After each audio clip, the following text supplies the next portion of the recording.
Hi guys, Tom Morrison here, and if you are someone that has recurring back pain, if you have sciatica or you have nerve pain down the leg, or if you're someone that's experiencing SI joint dysfunction and just you feel like there's a lot of pressure going on, we're going to give you some techniques that you can use in order to overcome that. Firstly, if this is a brand new injury to you and you've never experienced something like this before, you need to go to a doctor. But if this is something that is a recurring issue and you're fine sometimes and then you get flare-ups all the time, this is how you can start to train yourself out of that. I'm going to take you through the exact process that I used when I was recovering from my disc injuries. What I always found first thing in the morning was the pain levels were always at the highest, so moving first thing in the morning is actually the most beneficial thing to do, and it's going to help set you up for the rest of the day. The main thing that you need to keep under control as you do these things is your breathing, okay? So you need to make sure that you're always doing a really relaxed belly breath. So you're trying to just breathe into your belly and really relax your body. So what you'll start to notice whenever you start to feel pain or hesitation, anything like that, you're going to go and breathe up into your chest and hold your breath, and that makes everything much worse. So it's really important that you keep your breathing in check the entire time we're going through this.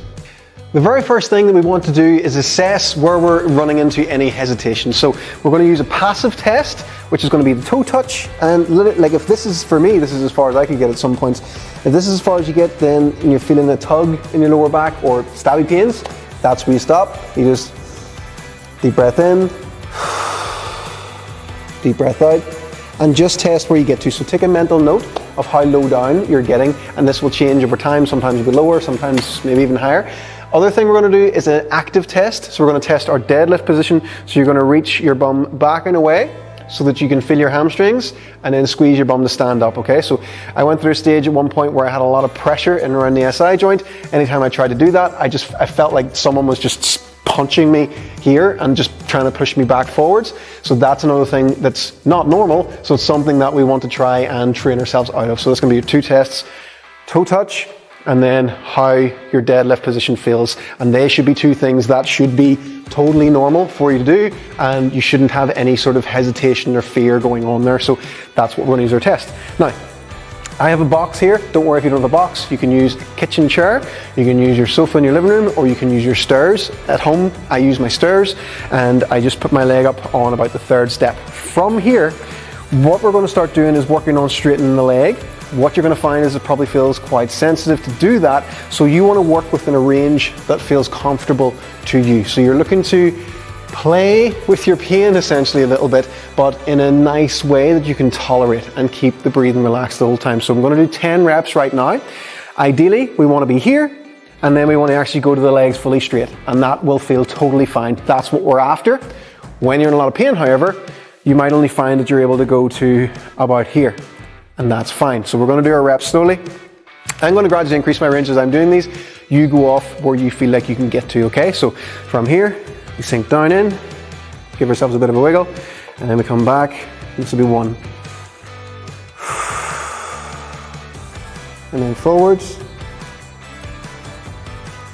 back,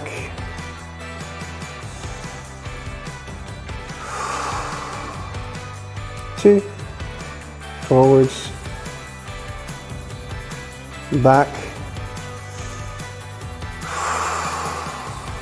three, and you're just trying to really relax the whole time that you're doing this. Even if it feels uncomfortable, you're still trying to get your body to completely relax. 4, forwards, backwards, 5, and remember to avoid any time that you're starting to straighten the leg that you're going like that, because you're going to tense everything up on yourself, okay? This will be 6. Forwards, and as well, keep your hands on yourself because that gives confidence as well. 7.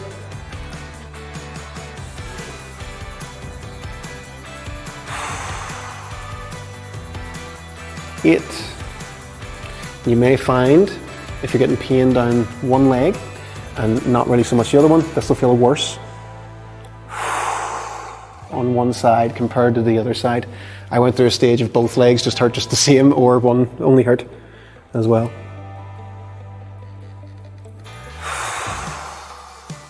And then the 10th one, really try and relax yourself, rock side to side. Don't be afraid to have a little bit of a wiggle in the stretch as well. And then swap sides. So we're going for the right leg. So you're going forwards. You're going back. Straighten out a little bit.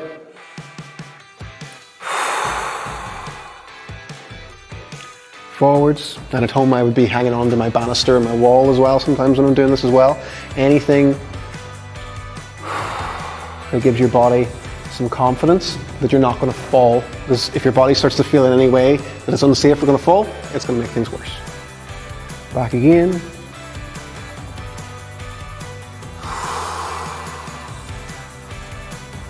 Forwards again. I think this is 4.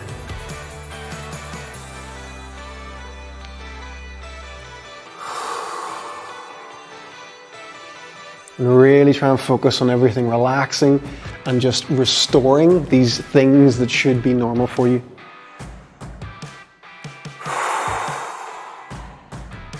So all the time you're essentially trying to say, this is a totally normal position to be in. There's no reason for this hesitation.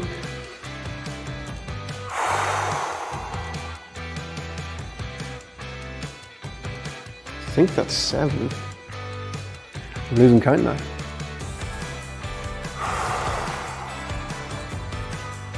8.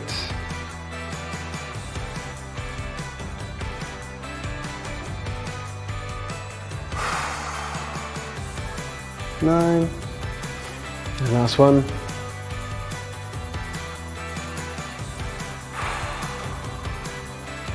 10.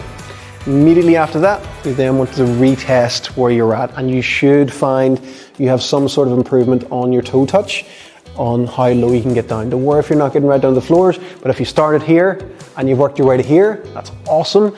You've improved your range of motion and you have essentially changed how your pain is feeling to you. So you've actually changed, you've actually made an improvement from here to here. You keep working on it, you'll maybe get lower again, and then retest your deadlift position as well. See how that feels to go back into that position. Squeeze your bum to stand up. If that's starting to feel good, fantastic. The other things that you can be really highly sensitive with is any kind of pelvic tilt, okay?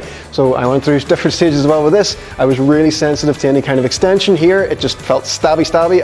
I couldn't go into that range, it was just too painful. And if I tried to tuck underneath, flexion as well, far too painful. So you want to actually start to experiment with that and start to play with that, okay? So the best way to do that is to get yourself down onto the ground, and then from here, you want to actually work on going into extension with the lumbar spine to where you feel like you can tolerate it. And again, keep your breathing relaxed and try to change how it feels to you. And then round, and again, same idea.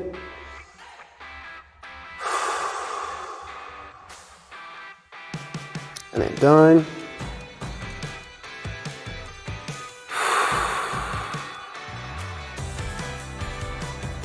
Tuck. So that's 4. And down. 5. You'll find as you do this, keeping the breathing nice and relaxed, you might be able to get a little bit further each time.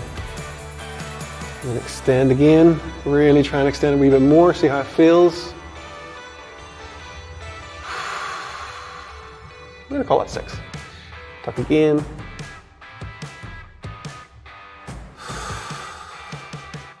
7.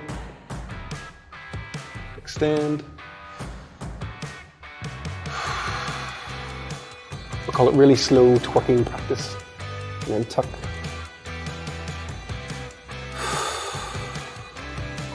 8. Extend. 9, tuck,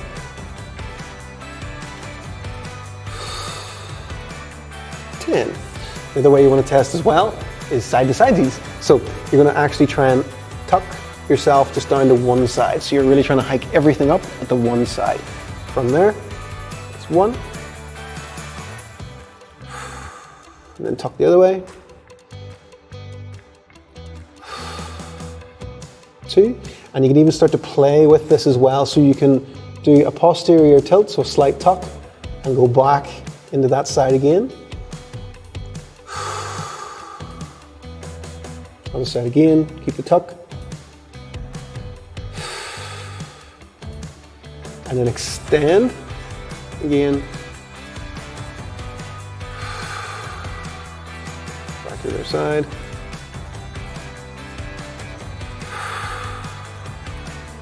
Go back to a more neutral position, so somewhere in between the two. To the side.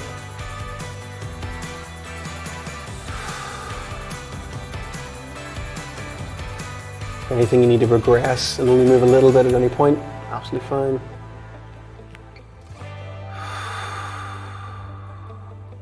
You're essentially trying to make all of those movements feel absolutely natural to you, okay? So make sure you're doing this by yourself. The other thing we want to work on as well, we call them happy sexy cats, and it's essentially just starting to tie all of that in and actually just moving your spine in any direction you can.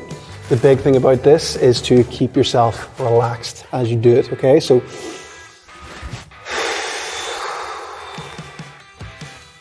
and you're looking to just move in any way that you can think of, any combination of rounding, extending, going side to side, absolutely everything in the middle that you can think of, just so that you're showing your body in a nice relaxed way how linked everything is. So you can be really, really rigid with things all the time, but what I notice best is to have a combination of that, with being rigid with your form, but also having a bit of relaxed movement with things as well that's almost unscripted. So you're trying to just move and just show everything how to relax and not be able to think, okay? So that's a really, really beneficial thing. So after you've done that, go back to your tests again, and you're gonna retest your toe touch and see how it feels. Sometimes after doing these things, you might find playing with those spinal things there that it might regress. Again, totally normal. Go back to the stretches with the legs and you might find your improvement come back again. Go forwards and back between them. I would go for around 3 rounds of that to actually go through those positions. So it can take a bit of time. Keep the breathing relaxed the whole time, but you'll find that your ranges improve and your pain decreases as well. Once you've gained that you're able to go into this nice deadlift position and it feels okay to you again, you want to do 10 nice solid reps. So you're sending the hips back, you're loading the hamstrings, you're loading the hips, and you squeeze your bum to stand up. You maximally contract at the top, okay? And do 10 reps like that. So down, back up. So we'll count that as 1. Down, back up. Count that as 2. Down, back up. 3. Imagine you're trying to do the hardest plank you've ever done before in your life. Down, back up. 4, and you're trying to not arch your back first as you do this. You're sending everything back all together into the hips. You're loading the hips, you're feeling strong. Up.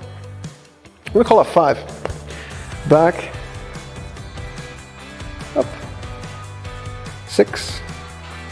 Down. Up. 7. Down. Up. 8. Down, up, 9, down, up, 10. So you should feel pretty active, pretty well stretched out, and able to go on about your day. Completely recovering from a flare-up takes time. You need to make sure that you're sticking with this stuff and doing it every day in order to get yourself out of the habit of being in pain. You're essentially fighting against your body's own defense mechanisms, which at this point, if it's been on and off for a long time, they just aren't helping anymore. Keep retesting your toe touch and your deadlift positions throughout the day, as it is totally normal for these things to start to regress again if you're being stationary for a long period of time. So you want to try and show your body these positions are safe as often as possible to get out of the habit of things regressing on you. One session will not fix you, but the more often you do this and the more you practice it, it'll be something that you're going to get better at actually doing. Just like normal training, you're going to be able to train yourself out of your pain. So stick with the movements, keep working on them, and you will find that you can start to get a lot of relief very quickly the more you practice this.